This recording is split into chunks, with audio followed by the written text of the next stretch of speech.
All right, let us start. Welcome to the Relational Matters Archive conversation series. It is a really great pleasure to be back here again. We had a first season of conversations last spring semester, and today is the beginning of a new series. And it's wonderful to start the series with a conversation with Denise Ferreira da Silva. So very warmly welcome, Denise.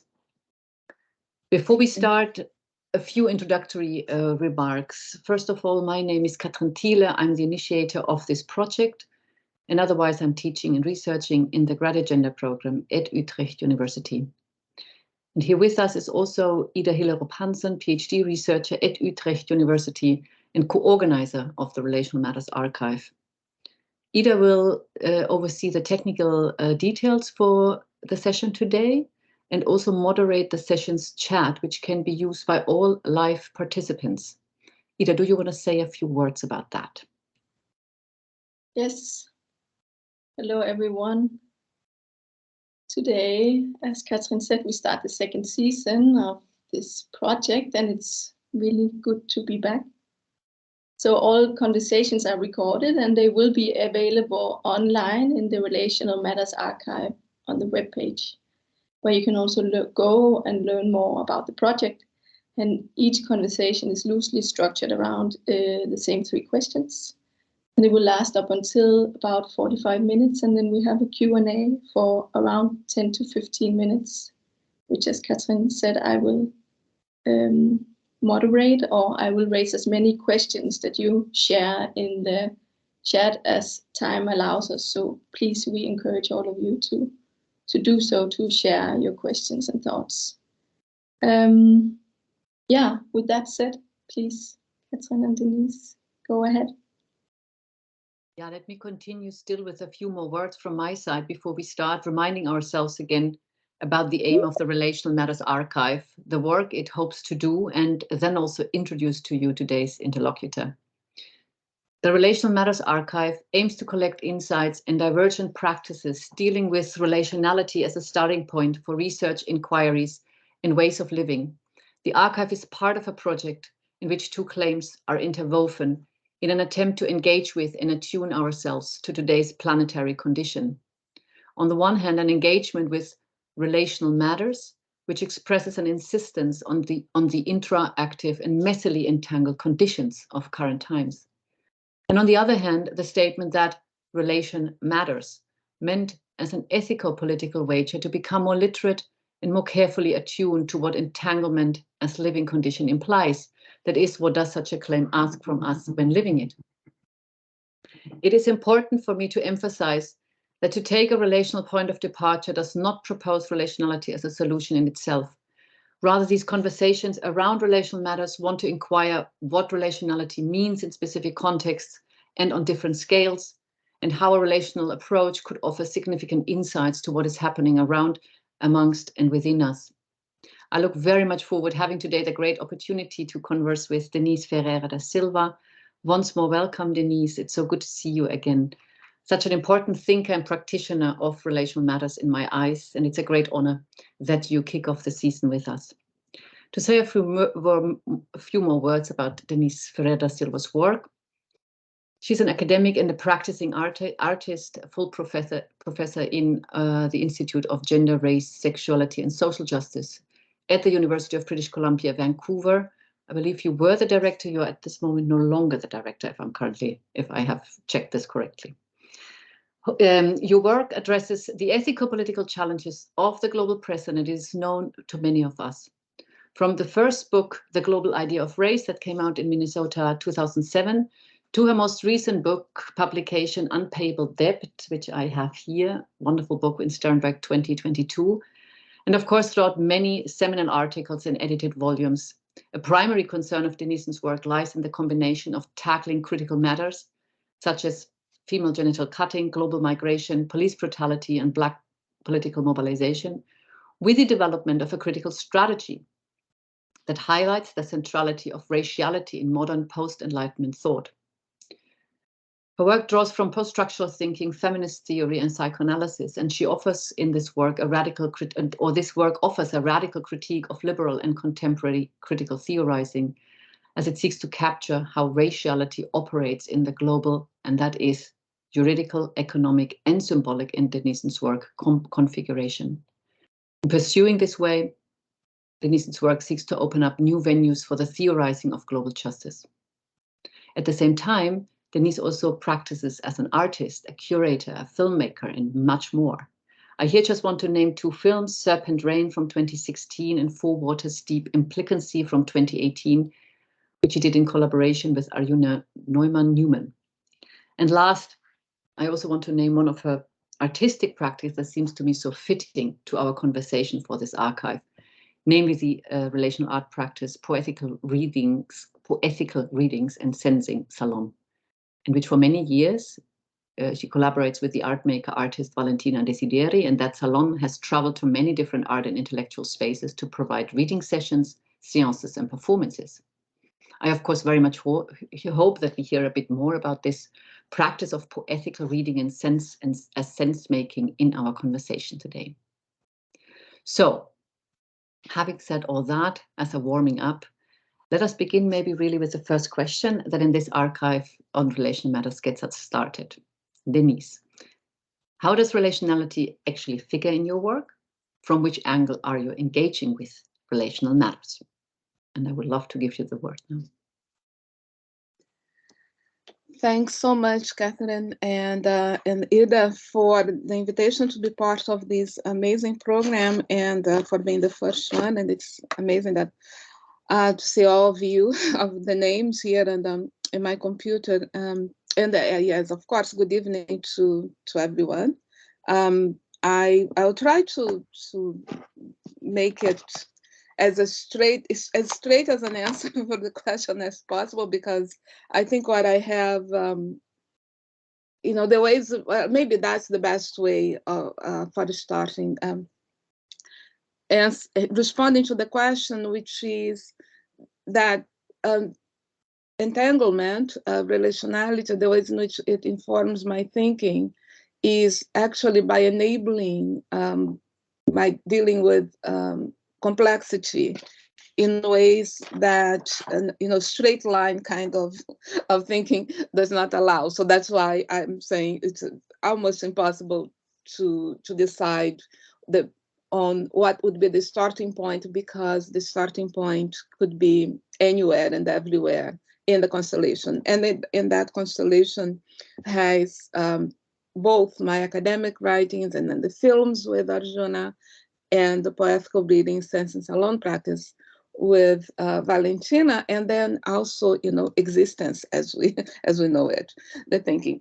So since I can start from anywhere, let me begin from a fake beginning, which is toward a global idea of race, and not so much the book itself, but what happened. Something I realized as I was finishing reviewing the copy-edited version of the manuscript, which was back in 2006. And I remember I was living in Los Angeles, and I was sitting there and in this, the table, and then I got to the end of the book, the end of the conclusion, in which it's the last sentence of the conclusion is a commentary on the war of George W. Bush's war on terror. But when I got there, I had the feeling like, okay, so if all this trajectory I'm tracing from, Pedro Álvares Cabral letter to the Portuguese king when he arrived in what became Brazil, to Bush's war on terror, is a trajectory of violence which has been both enabled and at the same time somehow occluded because of the ways in which space, time, and causality kind of constitute our thinking. And if the tools we have for dealing with that is thinking, how do we get out of this nightmare? Because all that can happen then is every time we deploy the tools, we are going to restate the violence, right? But then I thought, well, okay, so that's it. That's the end of it. I can no longer do this work because I cannot think without the tools thinking. And it took me a while to actually realize that I had others, other resources, quote unquote, that could, help to get out of that situation. And the resources were, on the one hand, my, or my love for science fiction. On the other hand, how that love led me to be very much interested in relativity and quantum theory, particle physics, and quantum theory. And then my also interest that I had since I was a teenager in practices such as astrology and the tarot and other practices, right? So there was this whole range of things that were actually totally against that space-time infrastructure that is at the core of social scientific and also critique in general. And so that's how, that's a way of saying how relationality and entanglement entered in my thinking, which was actually as, I would call, I'll call it the onto-epistemological level, right? In terms of what I call the infrastructures or the infrastructures of knowledge. And then, so as I started, and I could trace it back to maybe 11 years ago, which was at the same time I started the practice of poetical readings with Valentina. I also started experimenting with bringing, all of these into my writing, not explicitly, but in different ways, through what I call experiments that usually begin with a question that it's never that explicit, that what if, instead of the presumption of separability that space-time and causal, efficient causality poses in our thinking, what if we start from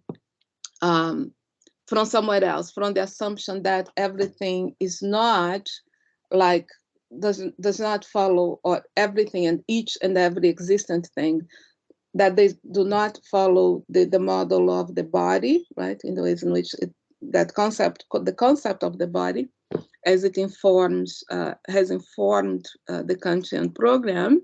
But what if we started with the assumption that in spite of spatial distance and in spite of any kind of continuity that may be given by time, everything is very much, everything that exists is constituted by, these, let's call them particles, that have been around since the beginning of the cosmos, and for that reason are fundamentally, entangled and co-constituted. If I may continue in one line here still, because you I think spelled out nicely the problem that you were facing about the question of thinking, and with these other dimensions that your work is, or kind of you as yourself being involved in, you made it you bring this in another way. I would love to hear more still, because you're still using very clearly the terminology of ethics, and even in the poethical, which I read both as, both politics and ethical, but also as poetics and poethical. So that is still something very, very in there. And of course, one could ask, does that other beginning, what does it do to this notion of ethics then in your work? Because that is still, very central in your work, right? Yes, it is very central, even though I try to shift it with the poetical and with the combination, right, of creation and the human and the ethical, as that which describes the human. So let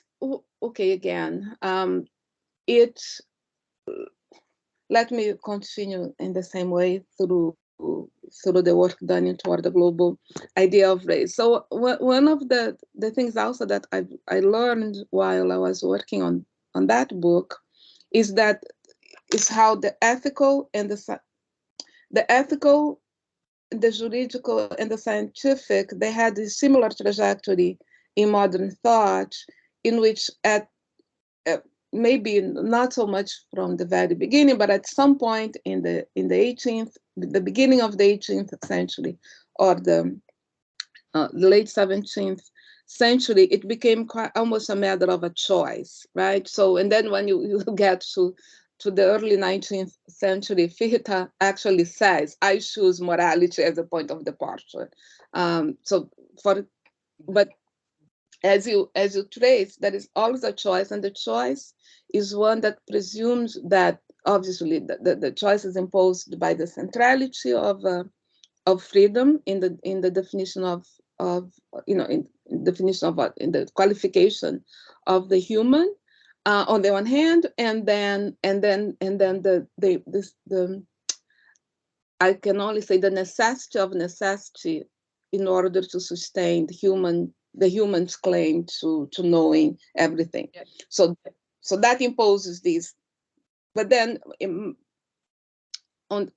so the trajectory of ethics has always been that of freedom. That's the side so Kant says explicitly, so the concept of freedom is the concept that organizes the ethical program, and Hegel makes it organize the whole philosophy by making necessity actually work toward, work for freedom, right? In the figure of spirit. But now to me, that's a distinction that does not have to be respected. Insofar as muted. You're muted, I think. Muted. I'm back. So there's a description. I'll go back, I think, before I muted myself. So that's a distinction that I don't think has to be respected. It's not a given, it's a construction. And if ethics is about, dealing with the questions of what's the best way of living collectively, and what should be, the best possible way in which any existence should exist, then, it's not exclusive. It's not exclusive to the human. So abandoning that distinction, then, so the question becomes, well, how do we arrive at a formulation of the ethical that, or maybe even different formulations? There is no reason why we couldn't have different ways of going about those questions. So, but how do we do so then without this the assumption of this fundamental distinction between freedom and necessity, and between the human and everything else? So in poetical readings, in the practice with Valentina, that practice is guided by a question, which is how to image ethics without the subject, and without, assuming that the subject, that figure, will come first, it will arrive first, and then how do we do the work of getting rid of it and placing it where it belongs? So I'll stop here. Because I think it leads us actually quite organically to the next question, namely about the methodological shifts, really, you see emerging from a relational approach, or in your words, maybe more the question of entanglement that you use, I think, even more.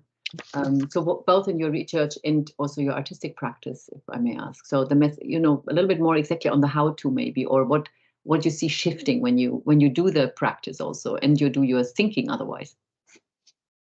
Okay, so I think I can answer both in the thinking, or maybe not so much the thinking. Yeah, maybe the thinking, because I'm thinking maybe not so much of the thinking, but the presentation of the thinking, right? Because I call those things experiments. Well, and I kind of described it a little bit. I think one fundamental step in terms of thinking is try to formulate the question differently. So, for instance, one of my experiments, which is the equation of value, it starts not with the question, but it starts with the answer. and that piece I did for Reflux was a piece I did for Reflux for a special issue on Black Lives Matter. And to me, Black Lives Matter as a movement, as it started in Ferguson and as it grew and has spread in the past few years, is amazing because it doesn't ask the question of why Black lives don't matter. It just replies, Black lives do matter. So in parallel, not exactly the same way, my piece also starts with the question, with the answer that, well, actually Black lives don't matter. So here we go, Blackness equals -1. So that's one way of to me, that's one shift, because it doesn't, number one, I don't start with a constituted group, like a body, different Black people. The question already begins, the investigation, let's say, already starts with the assumption that which names anything that it's assumed to be separated is already an effect of that fundamental distinction between freedom and necessity I mentioned before. So the formulation of the question, and then in the process of dealing with the question, in that piece, I deal with it by creating a tool for unpacking this statement, and the tool is an equation, right? So, but it's an object that I invented to do that. In poetical readings, in our practice, it is more explicit because well, poetical readings, they're always about reading for a question that is brought to us. And our first task with the person or persons who come to a reading is actually to figure out a question to figure out a formulation of the question that can be answered with the tools that we have at our disposal. And that in that figuring out, two things happen. Number one, the person or persons who brought the question lose their ownership of the question, because it becomes everybody's for reformulating. And the tools, in the ways in which we use them, and also we never know exactly how we are going to go about answering the question before we have to reformulate it. And so the tools will shift the question from an I question or a me question into something that it is in already an effect of a given, that is constituted within a given context, of which the person who is asking the question, and even the others who come into the question in the process, they have no idea. So there is a process, there are many elements that come out in the reading, they are unexpected and unanticipated. And the process becomes not about answering the question in relationship to the person, but actually by looking at the components of the reading, in which the person becomes kind of a spectator of how, the elements are put together. And then, so yeah, I think that's the best way I can. Yes, I really like how you explain. I'm going to bring to the fore here that you started with this, that the questions to formulate the questions differently, but that also is needed then to in order to decenter the I and the question in a specific, the very specific thing that one would like to know, to do something with it. And I think that also creates, indeed, I can see, as far as I understand it, I can see that this also is indeed a methodological shift, in the sense of that, as you do, all of a sudden it becomes, you become a spectator of your own question in some way. It becomes all of a sudden a collective question. So really that is indeed a different process unfolding in this, especially in the practice. But I of course also know from your text, I remember the text when you introduced also the notion of hacking, also with the equation. And you really, on the other hand, you keep it all you keep your ways of arguing in together, but at the same time you do something with it, so that we really see in the text happening methodological shifting, also with invented tools, as you say, or things that you kind of bring into the space. And that's also maybe also something I still would like to go to in terms of methodological, insights. Your works to me is a work. You work on, you work in relational terms. I feel like has a lot to do with imagination and imagining otherwise. I mean, I remember coming across your work with very much with the sentence of, the world as we know it, and that, as we know it is something that we have to see not as the world, but, the world as we know it. And your work trying to bring to the fore another imagination, at least the tools for imagining otherwise. So the question of imagination, I think, is very important in terms of, for me, also in terms of relational matters. So if you want to say something about that in relation to what we just had on the table, so to speak. Yes, of course, it's amazing because we are following the trajectory. What's missing in the presentation? Yes, I think it is a methodological shift. I am not. Yeah, okay. I'll talk about it. So it is. I usually talk about it in terms of liberating the imagination from the understanding. Because our idea is that, like, science fiction gives it all the time, right? I mean, you can only imagine as far as science allows us to imagine. Beyond what is scientifically possible, then that we don't go there. But I think, and this is one of the reasons why entanglement and other counterintuitive findings of contemporary physics, the reason why they fascinate me is that they actually tell us, well, science actually can only go so far. So the imagination can, run wild without, in the best possible places in the wilderness, without scientific support. Now, it so happens that it is about how we know, but it's actually beyond the scientific, in the sense. So it's also beyond what I keep saying. Emancipate the imagination. Without I appreciate the contradiction of using emancipating and liberation and also wilderness. And so, but I think is in a way. Is something else that is there at work in how we know, and even about the centrality of knowing in the whole process, in the whole economy of making sense in our whole symbolic economy. Let's use that other problematic term. So I have been talking about it, and that shows more in the films. I've been thinking more in terms of the image. I call it an image of existence. Mm-hmm.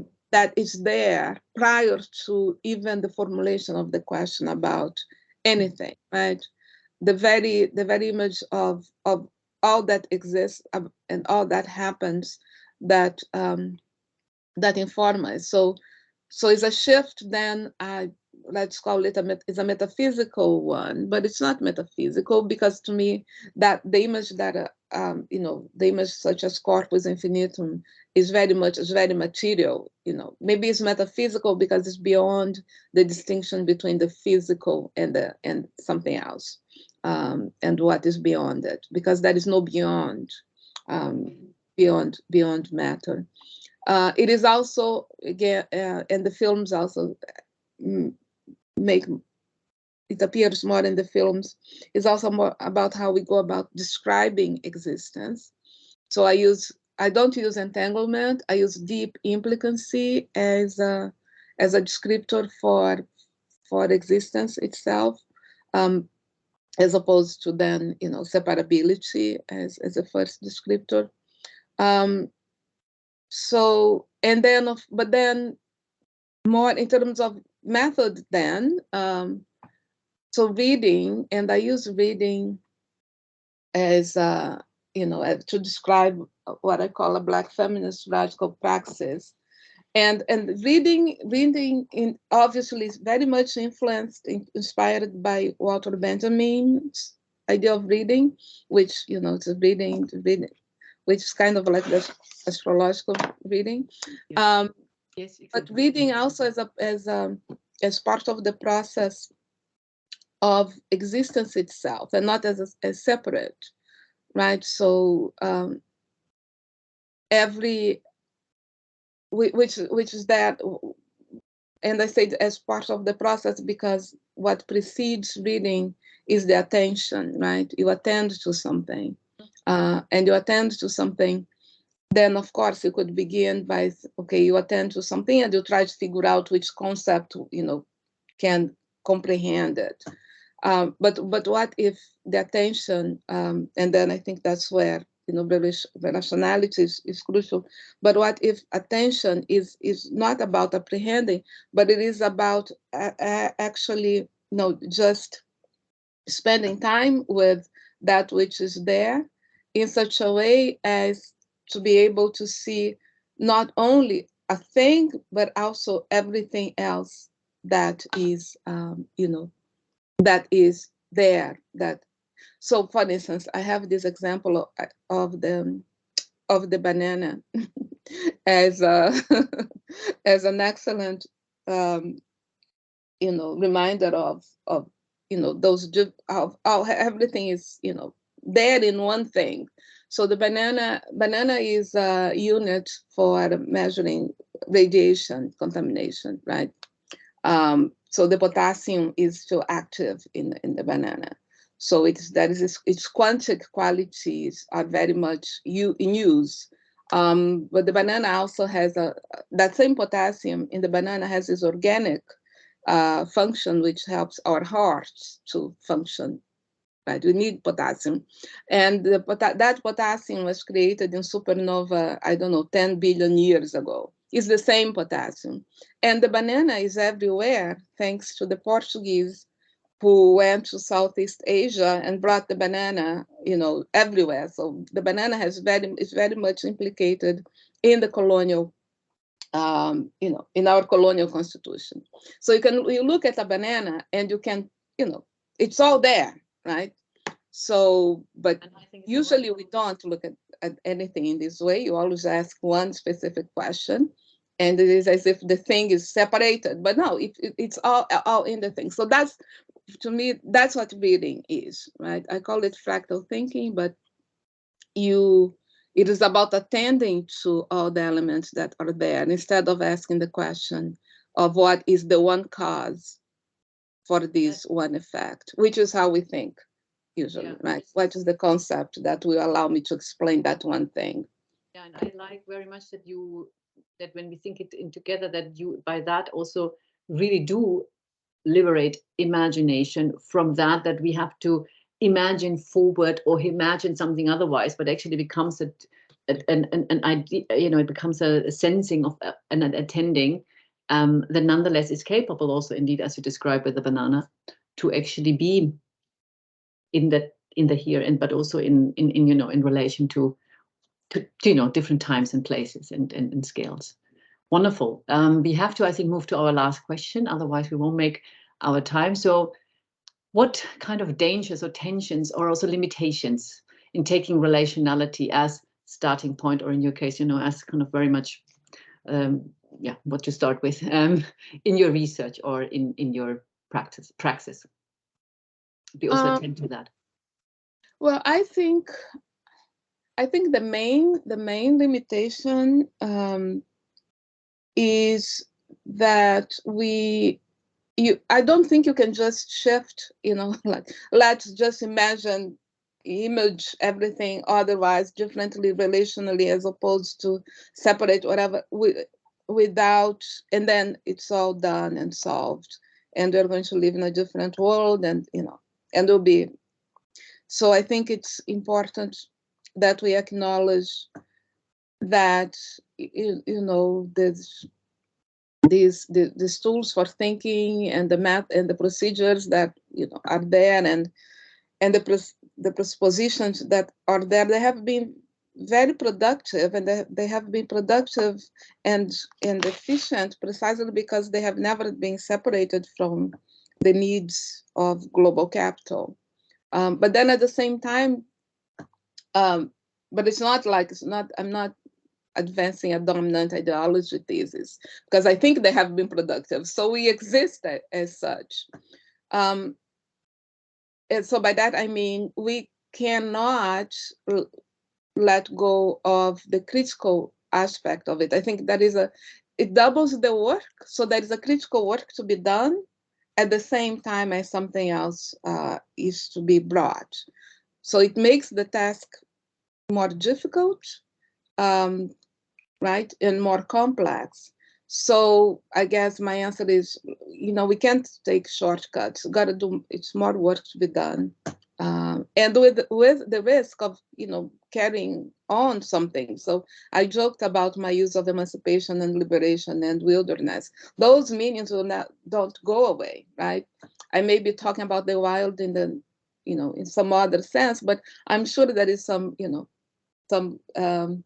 proper sociologists thinking like, oh yes, this is totally wild. It's not proper science, even though I'm celebrating it. So it's also both in terms of the tools we have, the terms we have in doing the work on the one hand, and then what's out there among those who will take interest and use the work. It may not quite work the ways we want because it's still in this context. So yeah, so I think the danger is the danger of any such process, right? That you have to really pay attention and acknowledge that things can be appropriated. Anyway, so. Yeah, I think I very much see that. Also, on the one hand, it is the possibility for more complexity that is allowed, but on the other hand, the complexity is also that either it becomes too complex, and then one gets the feedback, is that what is it actually that you're arguing, what is it, because one wants to pinpoint, or indeed, as you say, also we cannot just think like, okay, just we use this terminology, or kind of say it's not separability anymore, or not sequentiality, and then it is just like that. I would absolutely, I see that absolutely. And of course your work, especially I think in the new book, the chapters are indeed doing that work a lot. It is really something that makes it very one really has to study. That's what I thought when I read your work always, but I also now again, one really has to study. This reading is both a reading in that sense of a constellation, but it is also something that one has to study. So these two sides of the critical and the everything else is stay in the room, so to speak, right? So with the poetical readings, with the practice with Valentina, it happens to us that people ask us about, so what is it? What do you do? And we can never provide a proper answer. It's like we always say, well, you have to do it with us. So you see, because at the end, you see what happens. And we don't know what happens, right? Because there's always a group. There is no explaining, how is it going to be? It's like, no idea. And so we also have to live with that, not knowing. Right. That's a very which lovely. Is maybe the most difficult one. Yeah, I just want to say this is maybe a difficult one, but actually a very lovely ending to our three questions, because our time is it's over already. Denise, we're coming to the final part, but thank you for already engaging in that conversation. I would like to ask Ida to join us again, and I would like to invite everybody who is attending here. If there are comments or a question that you would like to ask Denise here, Ida will then read this to us. Let's give it a moment. Ida? Yeah, wow. What a season premiere. Thank you so much. I'll just give a moment for people to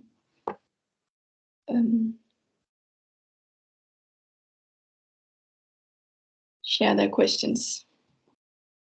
I mean, I actually also had one about the importance of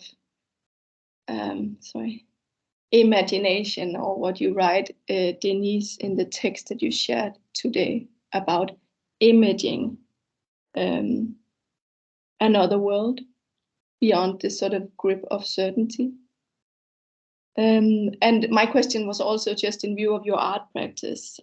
I'm curious to hear more about what you mean that imaging to look like or entail, besides the more sort of perhaps conventional scientific practice of rethinking, as you're saying. Of course, you talked already a lot about this poetic practice. So perhaps it's just to ask you to talk a little bit more about your artistic practice, if there are other examples. Yeah, so, okay, so before I'm trying to think, I think the poetical readings is where, these become, because it's a practice, right? We do it, we just, but speaking more on the other side of, which is all the same thing, but more on the philosophical ways of talking about it. I think what's crucial in there is, in a way, to let go of the idea that there exists something that is called world, which is always something else, in which, the human, that always presumes the human somehow, right? Because it is the position from which we, you talk about out there, something else. So the question is, how do we do this so as to acknowledge it, and even to acknowledge that we are talking here, that we are,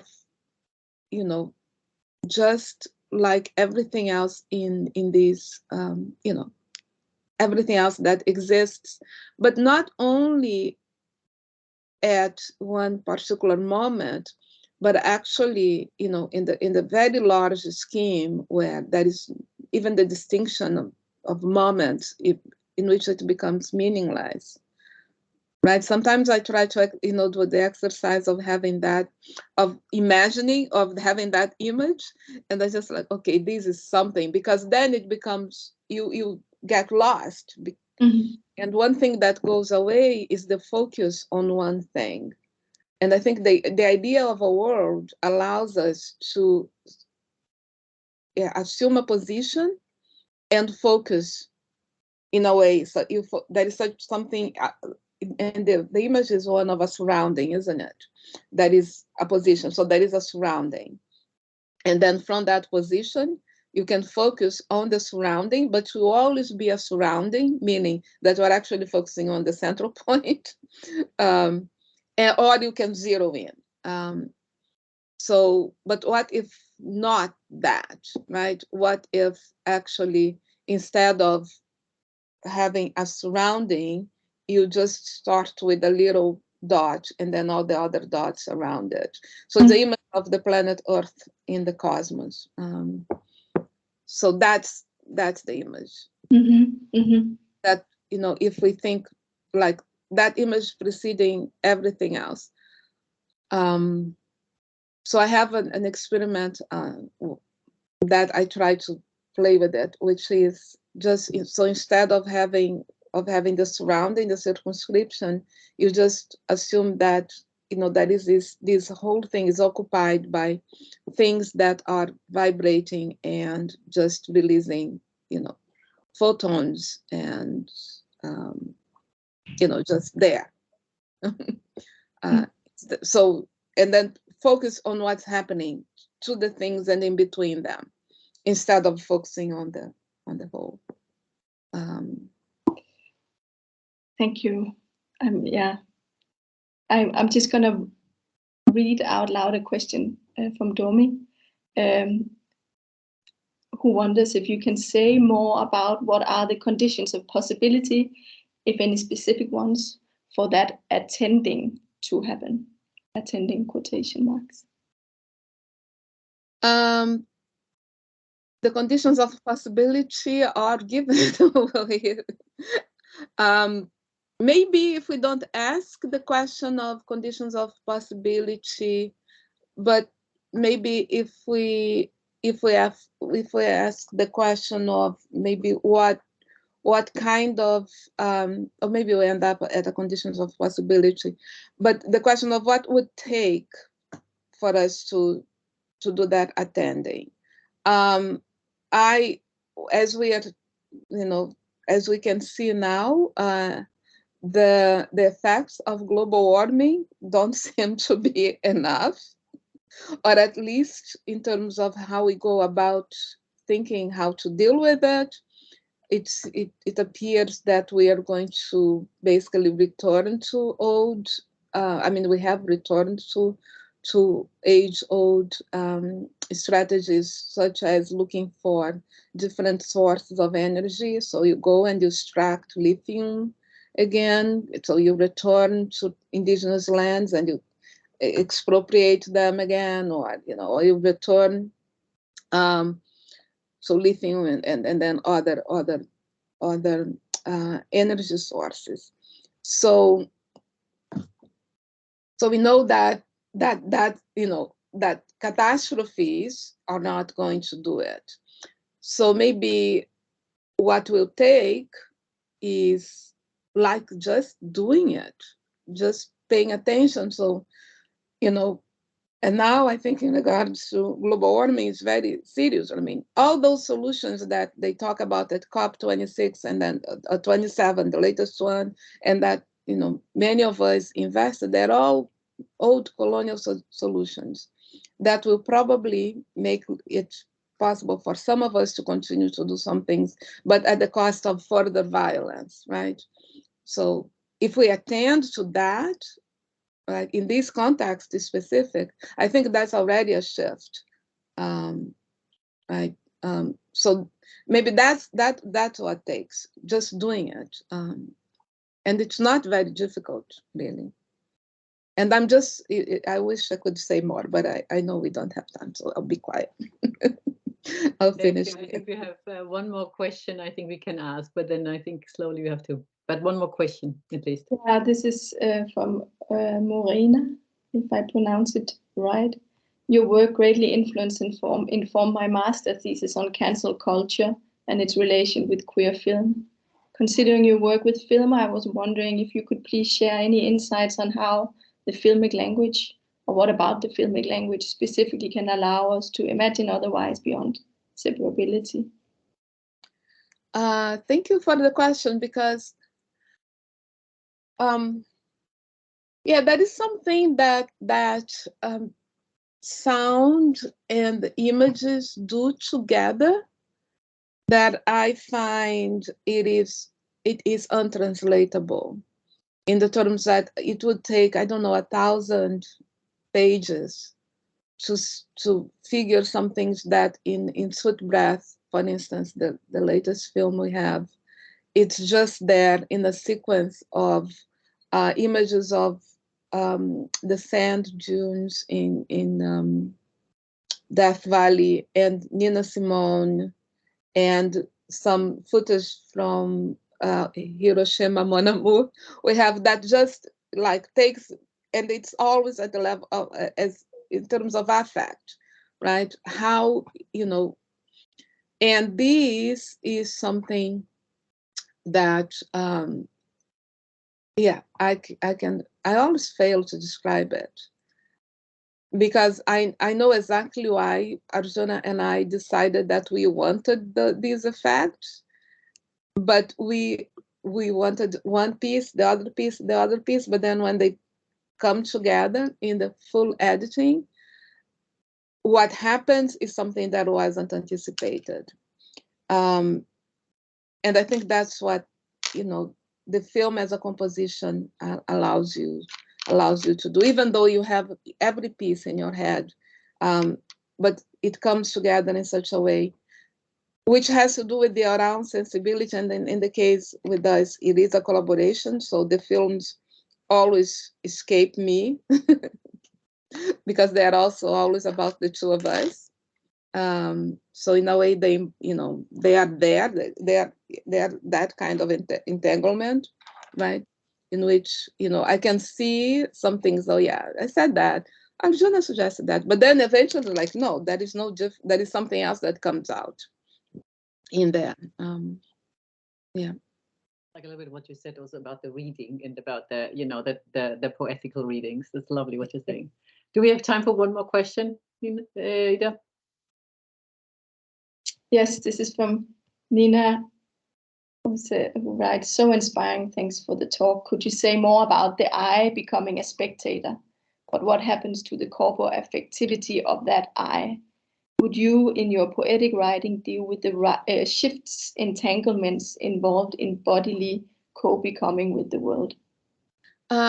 Definitely. Actually, I wasn't thinking so much of the I becoming a spectator, but kind of like the I being lost as one of dots, right?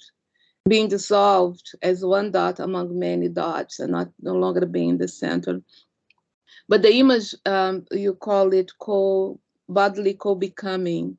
I have this image, I call it corpus infinitum, and I love it because it is, it is a kind of like contradictory. You cannot have a body that is without end, but that is the image. And but the corpus infinitum refers primarily to this, this